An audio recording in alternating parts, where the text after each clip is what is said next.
Hello বন্ধুরা, good morning. তো তোমাদের সাথে আজ একটা রেসিপি শেয়ার করছি। দেখো থোড়ের তরকারিটা কিভাবে আমি বানাই সেটাই তোমাদের সাথে শেয়ার করছি। তো দেখো থোড়টাকে যতটা পেরেছি সরু করে একদম কেটে নিয়েছি। কেটে নেওয়ার পর নুন মাখিয়ে রেখে দেবো।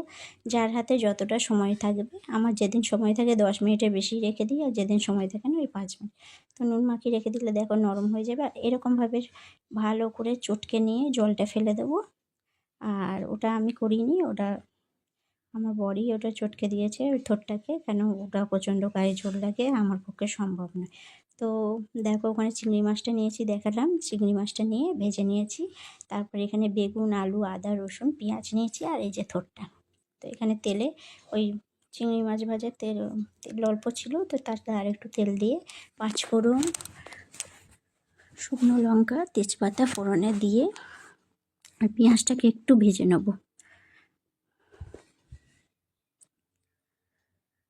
তো পেঁয়াজটা আমার দেখো ভাজা হয়ে গেছে। তারপর আলুটাকেও ভেজে নেব।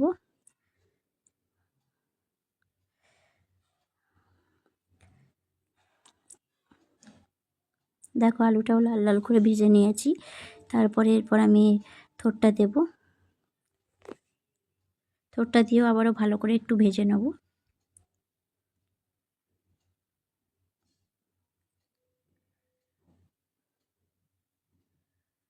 তো দেখো ভালো করে ভেজে নিয়েছি। আমি তো এডিট করে করে করেছি, ওই জন্য অতক্ষণ সময় ধরে আমি দেখাতে পারিনি। মোটামুটি একটু ভালো করেই ভেজে নিতে হবে।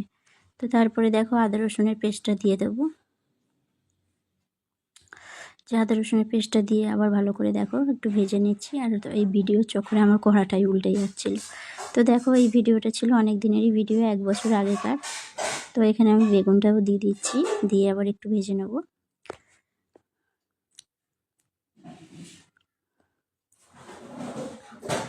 এখানে জিরে গুঁড়ো, লঙ্কা গুঁড়ো, হলুদ গুঁড়ো দিচ্ছি। সবগুলো একে একে দিয়ে দেবো।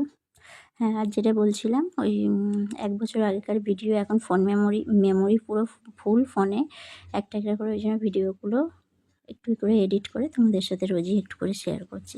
তো এটা প্রায় 1 বছর আগেকার ভিডিও, এডিট করার কারণে ছাড়াইনি। তো দেখো আমি আদা রসুন সব মানে ওই মশলাগুলো দিয়ে তারপর চিংড়ি মাছটা দিয়ে ভালো করে এবার কষে নেবো।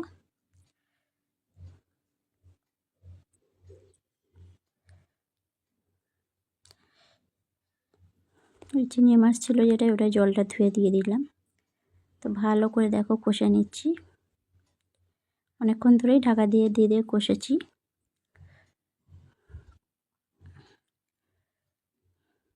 এবার পরিমাণ মতন অল্প পরিমাণে জল দিয়ে ঢাকা দিয়ে দেবো। অনেক সময় আমি লাস্টেও তেজপাতা, শুকনো লঙ্কা ফোড়ন দিয়ে লাস্টে সাঁতাল দিই, কেন ওটাতে বেশি টেস্ট হয়। কিন্তু আজ মানে সময়ের অভাব ছিল বলে, ওই যখন সময়ের অভাব থাকে মানে টাইম হয়ে ওঠে না, তখন একবারেই ফোড়ন দিয়ে দিই। তো এই ছিল দেখো থোড়ের রেসিপি। আর সেদিন কী রান্না করেছিলাম, লটিয়া মাছ, মাছের ঝোল, আর এই যে একটু সুন্দর করে সাজিয়ে ফটোশ্যুট করে নিয়েছি। তো চলো বাই।